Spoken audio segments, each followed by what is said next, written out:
digo muchas gracias por la invitación al Centro de Estudios Simón Bolívar de Venezuela y pues les traigo un saludo de mi país, Ecuador, en esta fecha tan importante de conmemoración de la batalla del Pichincha. Yo quiero aprovechar la reflexión sobre la batalla del Pichincha para un poco abordar el proceso de independencia y postindependencia como un proceso de liberación anticolonial inconcluso y contradictorio.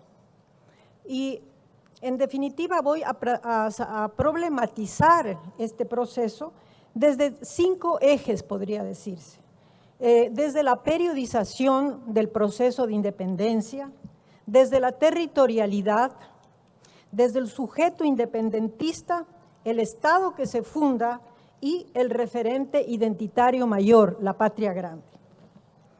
Desde la perspectiva de la periodización, entendida como el ordenamiento que se hace del tiempo pasado según determinados criterios, ¿sí?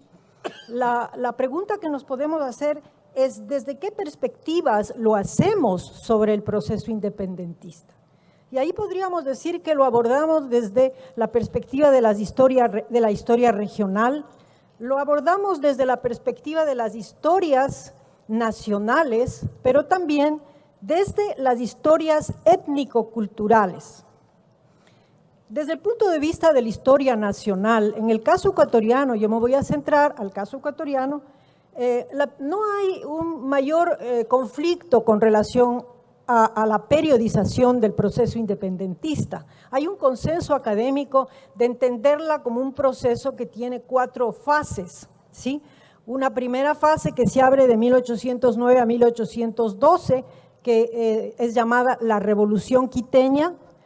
Una segunda fase que es el proceso de contrarrevolución realista que va de 1812 a 1820 y una tercera fase que se abre, digamos, a partir de 1820, que son los procesos de liberación definitivas que culminan con la batalla del Pichincha, pero luego todo el proceso de disolución de la Gran Colombia que culmina y la constitución del nuevo Estado ecuatoriano que culmina pues en 1830. Esa es la periodización, digamos, usual que se hace y desde esa perspectiva no hay, digamos, mayor debate, aunque los debates se dan en términos de cómo profundizar esos procesos, perspectivas distintas, enfoques distintos, sujetos distintos. Ahora, ¿qué podemos decir desde la perspectiva de la historia regional? Sabemos que, por ejemplo, la batalla del Pichincha, como ya se dijo esta mañana, bueno, cierra el ciclo de lucha por la independencia de mi país, de Ecuador, pero abre el ciclo, digamos, la fase de profundización de la lucha por la independencia del sur, ¿no? Inmediatamente lo que hoy es el Perú y lo que hoy es Bolivia, ¿no? Entonces, la batalla del Pichincha fue un hecho histórico potente, emblemático para la continuación de ese proceso de independencia de nuestra América. Y, sin embargo, ¿no es cierto?, el proceso de independencia, que es un proceso de resistencia anticolonial, de lucha anticolonial, se abrió antes, a partir de 1804, pues con la Revolución de Haití, y no se cierra, ¿no es cierto?, en 1822, sino que continúa con las distintas independencias de otros países latinoamericanos, de otros países que se van independizando a lo largo del siglo XX y que no tampoco culminan con la independencia de Cuba porque siguen existiendo colonias en nuestra América. Sí, hoy, por ejemplo, hay 7 colonias británicas y estadounidenses en nuestra América, un enclave colonial que es Puerto Rico y tenemos la ocupación de las Islas Malvinas por parte del Imperio del Reino Unido. Entonces, ese es un expediente pues que está, hoy Jamaica está demandando pues ya la independencia del Reino Unido. Entonces la independencia de la liberación colonial en nuestro continente no ha concluido. Podemos entender que los procesos de independencia en nuestros países han culminado, pero la independencia como un proceso continental está inconclusa. Por otro lado, si vemos el proceso de independencia de la perspectiva de las historias étnicas de nuestros pueblos y nacionalidades, ¿sí? También podemos decir que la independencia no constituye un referente identitario de las comunidades ancestrales. Es un referente podríamos decir, de las clases dominantes descendientes de los criollos, es un referente de ciertas poblaciones que tienen memoria de este proceso a través de la educación pública, ¿no? Incluso de poblaciones que tienen una memoria ancestral de sus ancestros haber participado en ese proceso de independencia, como ciertas comunidades afrodescendientes del norte de Esmeraldas, de cierta intelectualidad, ¿no? Pero tampoco es un referente potente por parte de las clases dominantes, ¿sí? Porque la independencia pues se culmina con un acto de traición, de Flores a Sucre, y el Estado que surge en 1830 se funda sobre un acto de traición y de renuncia, ¿no es cierto?, al sueño bolivariano, a la patria grande, a la Gran Colombia. Y por otro lado, para los indígenas tampoco es un proceso de liberación, no es un proceso de liberación, no es un referente de liberación, porque durante la fase justamente post-independentista se refuerza la opresión, la explotación, la dominación de esas poblaciones, es decir, los criollos que hicieron la independencia se convirtieron en los explotadores de esas masas indígenas. De manera que aquí se nos plantea el problema de la memoria histórica del sujeto popular, que es muy, muy importante pues para construir ese sujeto popular. ¿Cómo se construye ese sujeto popular, ¿no? Sobre la base de estas fragmentaciones de la identidad? Por otro lado, desde la territorialidad, ¿no?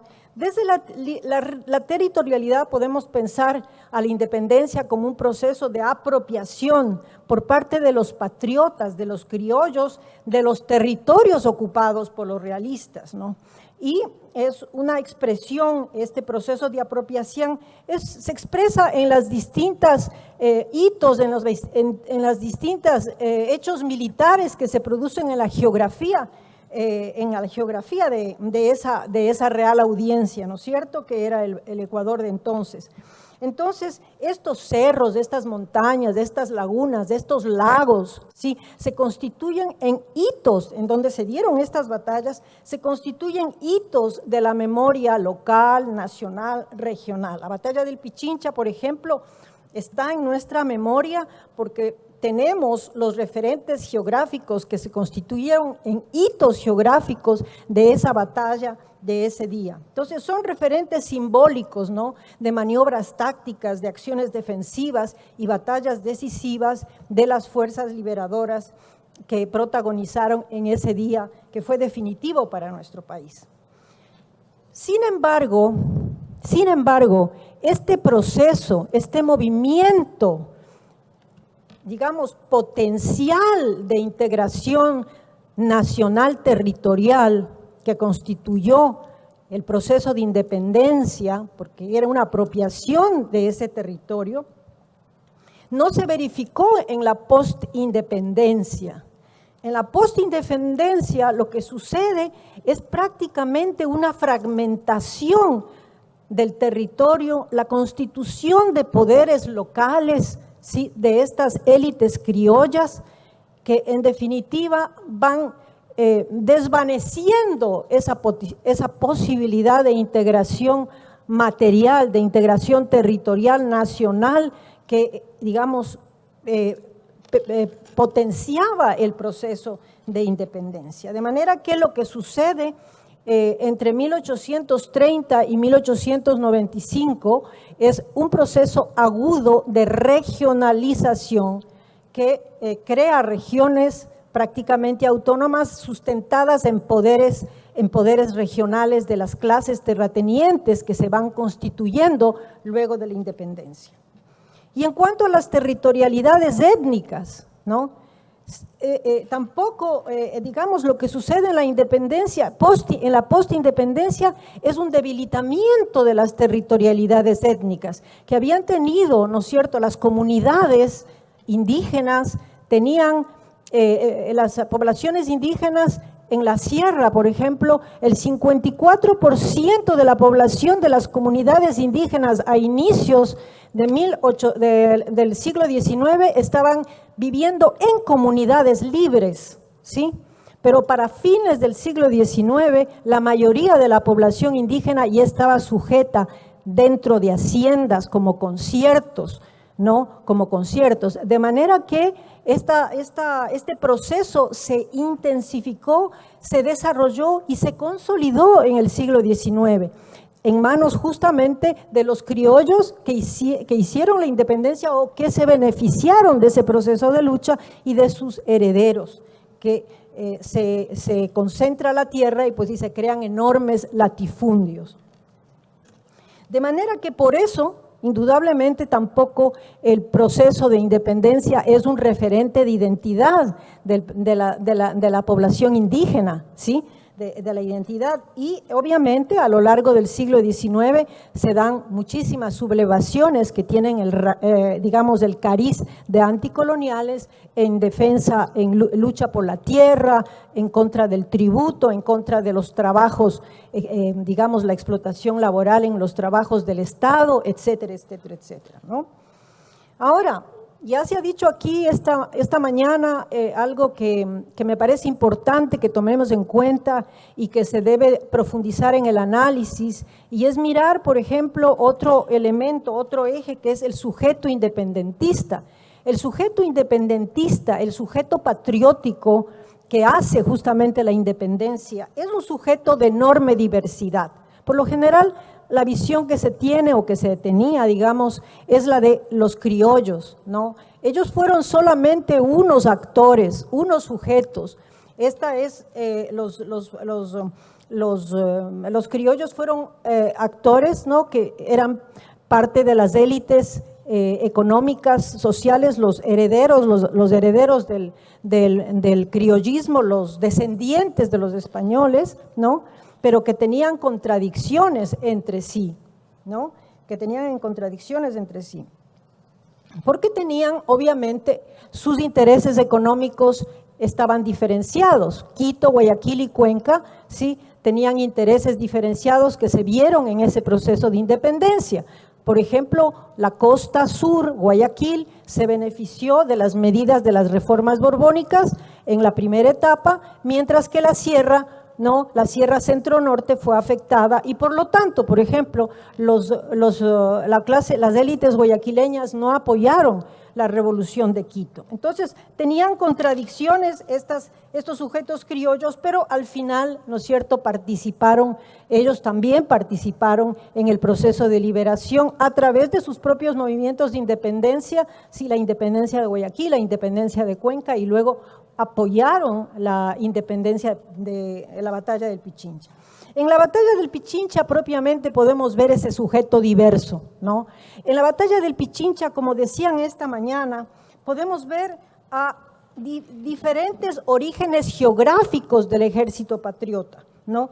Tenemos, en el caso pues de lo que hoy es el Ecuador, tenemos que participaron soldados guayaquileños, lojanos, cuencanos, incorporados a batallones internacionalistas compuestos por granadinos, venezolanos, peruanos, argentinos, chilenos, de diversos orígenes étnicos, y la legión inglesa conformada por ingleses, galeses y escoceses. Bueno, como dijimos, el actor central fueron las élites criollas, pero también participó la plebe, los grupos plebeyos, ¿no?, como por ejemplo lo que llama a Manuel Espinosa Polo la plebe insumisa de Quito, ¿sí?, que se rebeló justamente en esta coyuntura de la revolución de Quito y fue un actor protagónico y fue un actor central del 2 de agosto de 1810, ¿no?, que fue justamente el intento de rescatar a los patriotas que estaban presos por su rebelión en el 10 de agosto de 1809, y que evidentemente causó la masacre de 300 patriotas a manos de los realistas, ¿no?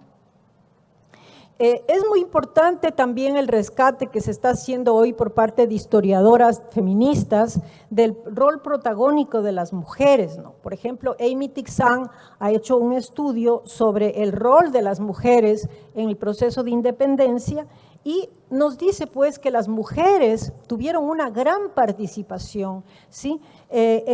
Utilizaron sus espacios femeninos, dice ella, ¿no? Como por ejemplo las tertulias, para conformar redes informativas en las que servían como eslabones principales. También asumieron roles de financistas y hasta militares en las campañas como informantes o comunicadoras de mensajes u ocultando a los patriotas e inclusive en el campo de batalla. Como decía esta mañana la alcaldesa de Caracas, asumiendo identidades masculinas. Bueno, no voy a decir aquí el panteón de mujeres patriotas que tenemos, porque no tengo tiempo, pero tenemos un panteón importante de mujeres patriotas de la élite y también de las mujeres plebeyas, ¿no? Por ejemplo, tenemos los colectivos de mujeres que participaron, ¿no?, en la Revolución de Quito, las bolsiconas que se llamaban, que fue la milicia organizada por María Larraín en 1812 y constituida por mestizas pequeñas comerciantes de ferias y mercados o costureras, como Josefa Escarcha, María de la Cruz Vieira y otras conocidas por sus alias, como por ejemplo la Costalona, la Terrona y la Monja y la Payashka, que jugaron un rol fundamental, crucial, en el linchamiento del conde Ruiz de Castilla el 5 de junio de 1812. Ruiz de Castilla había ordenado la ejecución de los patriotas en 1810 y en la batalla del Panecillo contra las fuerzas realistas que acosaban, ¿no es cierto?, a la Revolución de Quito, a los patriotas quiteños en noviembre de 1812. En cuanto a la batalla del Pichincha, ¿no?, las patriotas plebeyas y patriotas y de la élite participaron en el campo de batalla, ¿sí? 3 mujeres de las élites criollas con identidades masculinas, como señaló la alcaldesa de Caracas esta mañana, ¿sí? Nicolasa Jurado como Manuel Jurado, Gertrudis Espalza como Manuel Espalza e Inés Jiménez como Manuel Jiménez, ¿sí? Según la misma fuente de Amy Tixan, que es la que cita, ¿sí?, Jiménez y Espalza también combatieron en la batalla de Ayacucho, en donde fueron condecoradas. Las plebeyas participaron como las guarichas. Las guarichas eran las acompañantes de los soldados en todas las campañas. Ellas eran sus esposas, amantes y compañeras que les proveían de compañía y apoyo emocional, dice Tixan. Estaban expuestas a los mismos rigores de la guerra, solo que llegaban 4 o 5 horas más temprano al campamento, lo preparaban, hacían la comida, cuidaban a los enfermos y heridos y, de ser necesario, tomaban las armas. Las mujeres patriotas y plebeyas enfrentaron las mismas consecuencias de los patriotas, muertas, heridas o mutiladas en el campo de batalla, o de lo contrario perseguidas, presas, torturadas, despojadas de su patrimonio, ahorcadas, fusiladas, garroteadas y sus cuerpos expuestos al escarnio público para escarmiento de quienes osen levantarse contra la corona, como solían amenazar los colonizadores. Es una cita de Manuel Espinosa Polo. Ahora, ¿qué sucede en la postindependencia, ¿no?, de este momento liberador que vivieron las mujeres, ¿no?, en el proceso de independencia? Ellas, con esta, digamos, reacción que se tiene en contra de todo este ideario independentista, ¿no?, justamente las mujeres volvieron a ser recluidas en sus espacios domésticos, en la reproducción de su vida doméstica, controladas no solamente por los maridos, sino también por la iglesia, ¿no? El rol de los indígenas como actores, no sé si todavía tengo tiempo, 5 minutos, Ya, ya. Bueno, voy a ir un ratito rápido, ¿no? El rol de los indígenas en las batallas, en la guerra de independencia y en esta batalla del Pichincha está en proceso de estudio, ¿no? Hay algunos autores que nos dicen que los indígenas pues participaron en la guerra en roles auxiliares, ¿no? Hay otros estudios que están profundizando en el rol que tuvieron verdaderamente las poblaciones indígenas, las comunidades indígenas en el proceso de la independencia, ¿no? Por ejemplo, Sevilla Naranjo nos indica, es un trabajo del 2016, nos indica que ellos se adscribieron, ¿no?, a evidencia cómo, digamos, hubo una adscripción a la contrarrevolución realista por indígenas en muchas regiones de la Audiencia de Quito, ¿no? Con varios rostros mediados por intereses diferentes, disminución del tributo, querían, digamos, ¿no? Disminución del tributo, obtención de representación en cabildos constitucionales, mantención de las jerarquías, concluyendo que la población indígena leyó muy bien su situación y buscó, dentro de la coyuntura política y según las inflexiones del proceso, las opciones que mejor convenían a sus intereses. Rosario Coronel nos muestra dos caras de la participación indígena en la revolución quiteña específicamente, ¿no? Por una parte muestra indios que estaban a favor de la revolución quiteña e indios que estaban en contra de la revolución quiteña. Indios y caciques como los de Otavalo y Cotacachi se declararon amigos de los revolucionarios quiteños en contraste con caciques de la sierra centro-sur como don Leandro C. Flayoro, cacique de Licán y Macaxi, que en su mayoría fueron abiertamente realistas, ¿sí? Pero sus indios, los del común, se alzaron tanto contra los criollos, ¿no?, como contra el Estado colonial. Fue el caso, por ejemplo, de Julián Quito, un héroe que reivindicamos en Ecuador de la lucha anticolonial indígena. Él fue perseguido tanto por los realistas como por el cacique de Licán, ¿no? Entonces esto también evidencia algunas cosas importantes para entender la pertinencia de la reflexión histórica en el presente, la pertinencia de estos temas, ¿sí? Porque vemos pues que hay una evidencia histórica de diferenciación, ¿no?, dentro de la población indígena, no hay una homogeneidad. Por lo general, muchas veces se habla del movimiento indígena como un movimiento compacto, homogéneo. No hay tal, ¿no? Hay una diferenciación, hay una no homogeneidad, hay digamos, enfoques pragmáticos, hay un pragmatismo, ¿no? Hay un corporativismo que está presente, no solo estuvo presente en el pasado, para esto nos sirve las evidencias históricas, sino también está presente en la actualidad. Bueno, y ahí pues yo me quedo. Muchísimas gracias.